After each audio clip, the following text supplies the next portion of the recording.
Welcome back to The Watch, and in this video I want to talk about the need for strong men in the world and what it actually means to be strong, because when that's properly understood, then individuals, men, young men especially, will know what they need to do in their lives to try and pursue and obtain it. And then with that strength, well, a lot of the challenges in your life can be overcome. So the first thing really is what does it actually mean to be strong? When you hear it, you usually think of strength of physicality, strength of muscle and everything. When, yes, that's clearly a type of strength, but to me, when you really think of a strong man, I've seen some of the most impressive feats of strength that aren't actually produced from feats of strength, but it's actually feats of character. A great example is actually from a more recent piece of media, House of the Dragon. There is a scene in House of the Dragon which has one of the most uplifting displays of strength, and it's literally an old man walking across a room. If you know the context of that scene, you probably already resonate with it. But to give you a bit of it if you're foreign to it, the man is a father and a king, and he is crippled with disease and sickness. And his kingdom is on the verge of falling into great strife and conflict, and his family also on the verge of breaking apart. One of his orders are being questioned about who will be the successor, and they are holding a meeting to discuss this, and the king is basically on his deathbed. And to try and bring peace to the kingdom, and as an incredible display of love for his daughter, he arrives in that meeting and refuses any help, and barely able to walk, barely able to remain on his feet, he walks across the room and takes his throne. Why does that display strength? He isn't actually achieving anything particularly difficult. What he is achieving, though, is something that is profoundly difficult to him in his condition. What's actually being displayed there is strength of character, moral strength. And for me, when I think about what it means to be strong, well, that's the most important strength of all. We need more men in the world who have inner strength, strength of control, as well as strength of character, vastly more than we need men who are strong of muscle. I'm not saying men shouldn't pursue physical strength. I think that's a virtue that is quite important, especially if you become a father and a husband, where you will be taking on the role as the protector and provider for your family. Even if you're an average guy, oddly enough, most men in the world are average guys, okay? That average strength is vastly superior to the average woman. Don't let people try and fool you or tell you otherwise. I was shocked, legitimately shocked, after I got married, and there were multiple circumstances from picking up boxes to digging holes with shovels to opening jars, right, where my strength was easily compared to my wife's strength, where she tried to undertake a task and I was there to try it out as well. And I have been shocked at the vast difference in strength, me, an average guy, compared to my wife, the average woman. So that means that there are people that are vastly weaker than you physically. By virtue of you just being a man, a male, you're going to be much, much stronger. And that puts an interesting responsibility on you. And this also comes to the core of real strength and real masculinity. And it is actually kind of coming out of a reflection or a result of a natural biological reality of men, on average, being vastly stronger than women. What is this kind of true strength that is arising and also revealing the true core of masculinity? Because that's another thing people misunderstand. What is it? What does it mean to be masculine? Okay. It isn't to be physically imposing or physically strong. No. It comes out of the duty and responsibility that falls upon you due to you being a man. And so it's a simple bit of math. If you are amongst a group of people, all right, and these people become not only under threat, but there are tasks that need to be done, the person that it most logically falls on to complete those tasks are the ones that are most capable of doing it. And on the flip side of this is actually the core true meaning of femininity as well, just in a different kind of realm or application of ability. All right? Because there are certain tasks that men are capable of doing far easier because we are naturally stronger. And there are certain tasks that women are capable of doing far easier than men because they have certain natural capacities and abilities, particularly empathy and connecting and communicating with people. But men are also naturally stronger. And so if there is something heavy to be lifted, who then best is it to do the lifting? The one most physically capable of it. It should never be imposed or forced upon any man or individual to do anything against their will. It should be chosen by the individual as a noble choice because they know they have the capacity to do it easier and thereby save other people greater difficulty than you would have to endure yourself because you can complete the task better than them. Do you see where the nobility comes in? It is a choice, a sacrifice that you are choosing to do to save other people who do not have the same capacity as you, and therefore save them from greater struggle than the struggle you would need to undergo to do it. And this applies in every single aspect where someone with greater size and strength are able to achieve certain tasks better than another person. And so the strength that is on display isn't actually the physical strength, but it's the choice you make to sacrifice and do these tasks to save someone else the difficulty, even inconvenience of doing it. That's where the strength is. That's the inner strength, okay? And that is the core of masculinity. The core of masculinity is choosing to take upon the tasks and burdens that you are capable of doing easier because of your natural capacities you have as a man. And this is where the mirror of this, femininity, is actually the same thing, where feminine virtues are those tasks that women can do them easier than men, and complete them to a better degree because of their natural capacities and abilities. And those tasks that they can do better are naturally feminine tasks, and the tasks that men are capable of doing better than women because of virtue of their natural abilities are masculine tasks. That is the core of both masculinity and femininity, and it really can be summarized as sacrifice. You are choosing to do something, taking on a burden, which is a sacrifice you are choosing to do because of your inherent capacity and virtues as a man or a woman. The core of masculinity and femininity is sacrifice in the realms, the tasks that need to be done, which you can achieve based on your natural capacity and virtues and blessings and benefits you have based on your gender. Okay? Men are naturally stronger than women, but women also are naturally more focused on people, more empathetic. It's not to say men can't be empathetic, by the way, and it's not to say women can't be strong. We're talking about general truths here, but these are absolutely truths. And so women display incredible strength when they choose to undertake those things, to sacrifice for the betterment of others, just as men display strength when they choose to do those things.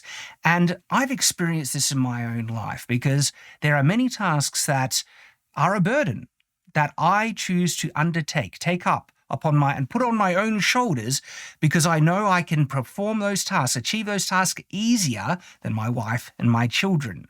And suddenly that makes the burden lighter. And not only that, the sacrifice, the knowledge that I am saving someone else of a burden that would be harder for them to achieve gives me incredible fulfillment and purpose and makes me feel better about who I am as an individual. You can apply this standard to nearly any situation to find out if there is a masculine virtue in the given task. Not just in physical labor, even though that is a very stereotypical male occupation that men have, taken upon themselves for most of human history, but also military service, law enforcement, all those things. When you look at it and apply the standard, you see that men are capable of performing those to a higher degree and also perform them easier by virtue of them being men, being larger and stronger. And so to cultivate this type of strength isn't actual in physical fitness, though physical fitness can be a manifestation of it because you're already going to be stronger as a man than half the world's population, okay? But increasing that virtue, making yourself even stronger, all right? Can you see how that would enable you to complete certain masculine tasks even to a greater degree? And it'll be a virtue to try and push that even further to increase your physical strength. But what you're seeing there, the true strength that's being applied is the strength of will, the strength of character that you are then employing. True strength is about self-control, delayed gratification, strength of character, and self-sacrifice. And what's really interesting about this, when you understand what real strength is, it can be both easier and difficult to try and cultivate and grow.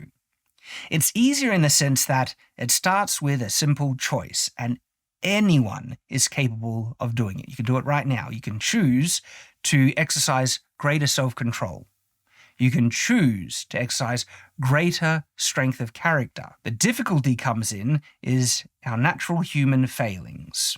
It can be very hard to make certain choices when we feel an almost overpowering urge or prompting to do the opposite.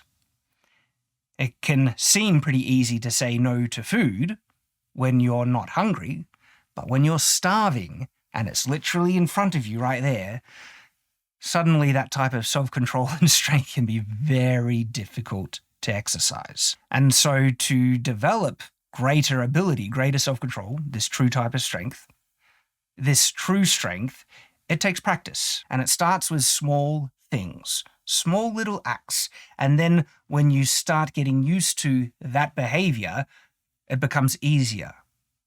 And then you can then take one step further. But why would you want to? Because when we look at it from this perspective, sometimes it can be really, really hard.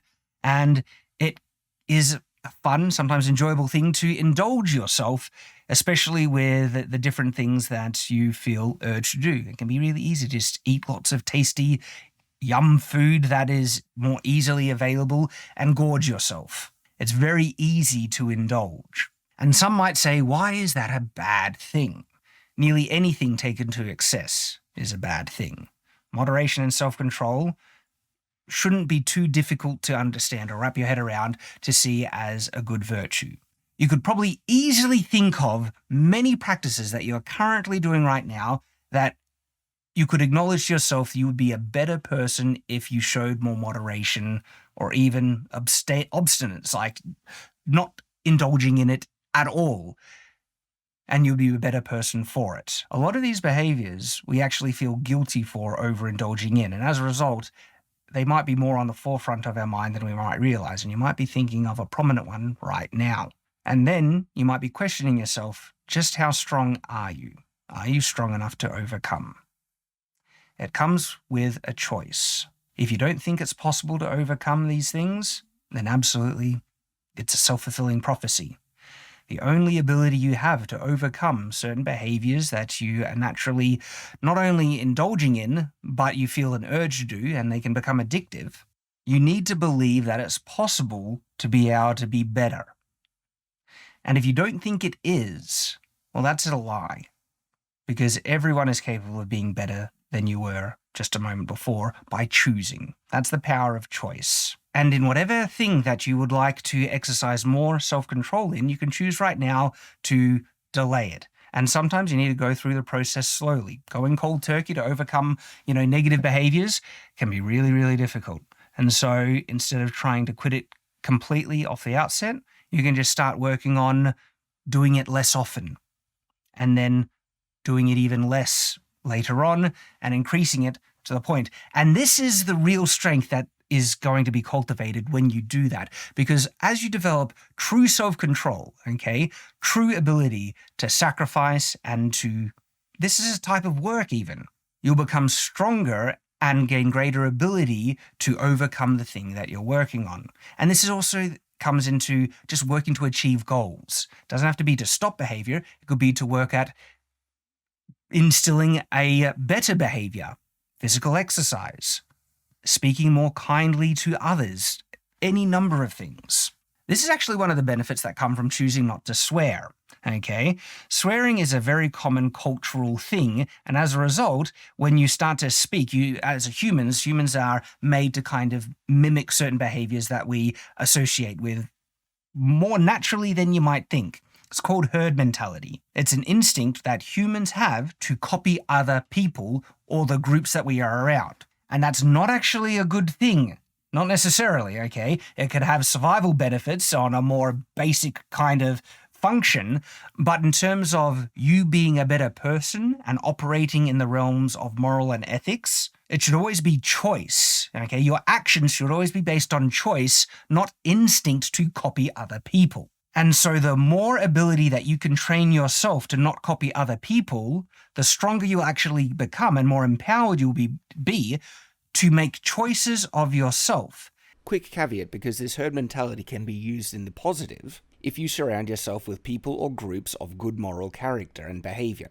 This is one of the great benefits of having a church community. You have a natural inclination to copy the behavior of the people and groups you surround yourself with. So, find and surround yourself with good people. And a very small, interesting and simple mental conditioning action that actually helps cultivate this type of self-control ability is not swearing, because it's very easy to fall into it because that's the way people speak. And then choosing to avoid just something as simple as that is an active mental conditioning action you're doing that will help condition you and empower you to have more control over your actions, even from the simple way that you speak. Now, on an aside about the very notion of swearing, I've heard people say that they like it because it adds weight and force to their language. And if they want to say something with power behind it, they throw in a swear word. That's a false notion, just so that you know. Because hearing someone try and say a strong word that they already say casually again and again and again has lessened the impact, okay? For instance, if I was angry and people knew me and suddenly I dropped a swear word, not saying I would, but it would pull people up vastly more hearing a strong word coming from me that doesn't use them, because they would realize how exceptional it is and out of the ordinary. Now, I don't swear, but there are words that I consider stronger words that I don't always use, but when I'm emotional, I want to express something, I would resort to using them. And even those words have more impact because of the way I speak. And on top of that, there are just other really good expressive strong words that can be used in place of swear words. They're not necessary, okay? They're easy, and they actually end up showing a type of laziness of language, in all honesty, because it's just the default way of reverting and expressing yourself strongly, when you can actually learn to express yourself with far more, not only elegance, but elegance also has a way of carrying greater meaning when you try and use it. I'm not saying I'm the best example. But anyway, that's an aside on just the swearing notion. But the underlying principle I'm talking about is a practice that you can take up, which just conditions and teaches you self-control and strength of character, the true type of strength that we need. And if you're starting to be reflective, you might be realizing it's the type of strength that you need more in your life as well, because this is the type of strength that will help you in life to overcome any number of problems. It's the strength that you need to develop physical strength. It's the strength you need to face challenges, trials, to carry burdens. And there are trials in this life, okay? And there are some really big challenges that young men are facing. And also young women. And this is the type of strength that everyone can cultivate. And it comes down to willpower. Strength of will. That's the real strength people need. And I actually feel that men can misunderstand this a bit more often because of the physical strength versus strength of will. Sometimes can be a bit at odds, where guys can sometimes feel like to be seen as strong, they need to express themselves physically. And this is where you can come to types of conflict resolution. And it's true, when conflicts degenerate to the most base state, the only way that they can then get resolved is through expressions of violence. The unfortunate thing is, there's a lot of instances where violence isn't needed. I think men should absolutely cultivate the capacity for violence, because it's the same situation we talked about before.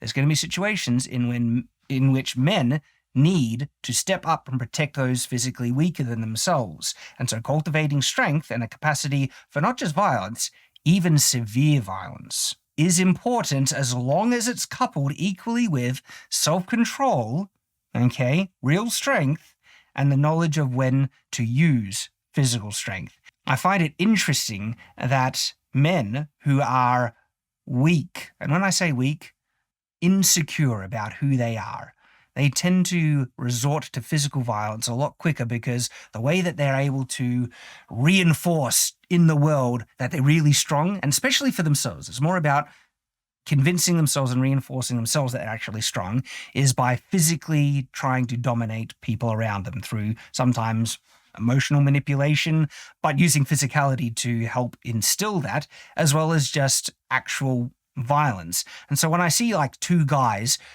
facing up against each other, and they could have had a disagreement or any number of things, and you have the body language of intimidation and potential violence, I always see the one who shows more self-control to be the vastly stronger individual than the one who might have larger muscles. And I really like it when I see true strength actually depicted in media. I've talked about one example. Another example is actually from a more recent piece of media.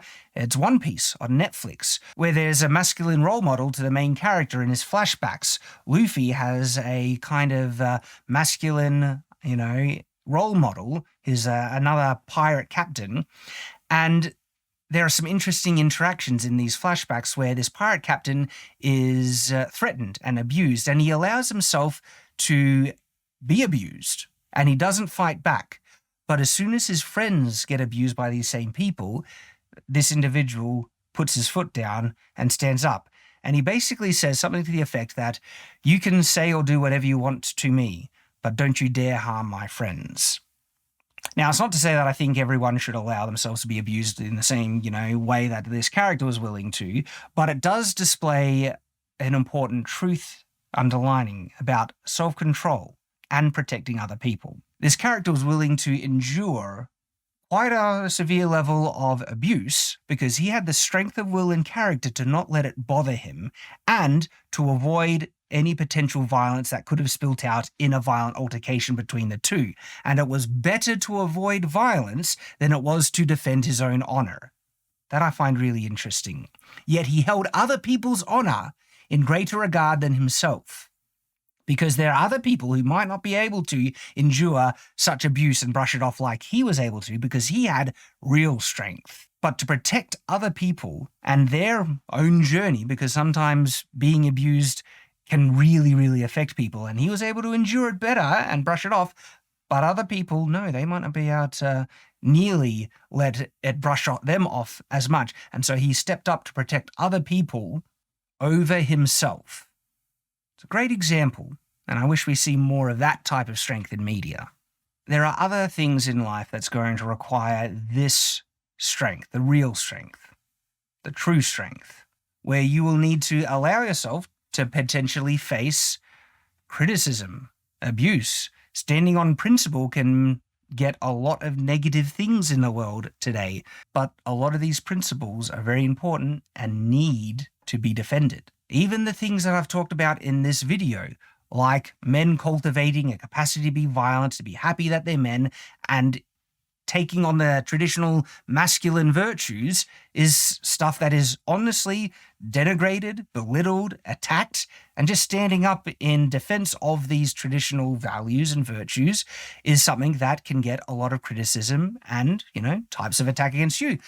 It'll take strength of will to stand up on principle in this time right now, and we need people to do it. This is why we need more strong men and strong women in the world. And if you want to achieve the most significant thing that will give you purpose, fulfillment, and happiness in life, building a family, finding a wonderful woman or a wonderful guy to build a family with, that's going to require a lot of strength of character, especially in this day and age right now, because there are more challenges than ever before that are facing particularly young men to achieve these goals. I'm going to be talking more about that, like practical things that people can do to try and achieve happiness, purpose, fulfillment in life, because I think there is a need for it in the world. There needs to be stronger people in the world, stronger men. And if there's anything that I can do to try and help people out in that regard, well, what did I say? Strength is a matter of choice. And so I'm choosing right now to try and help.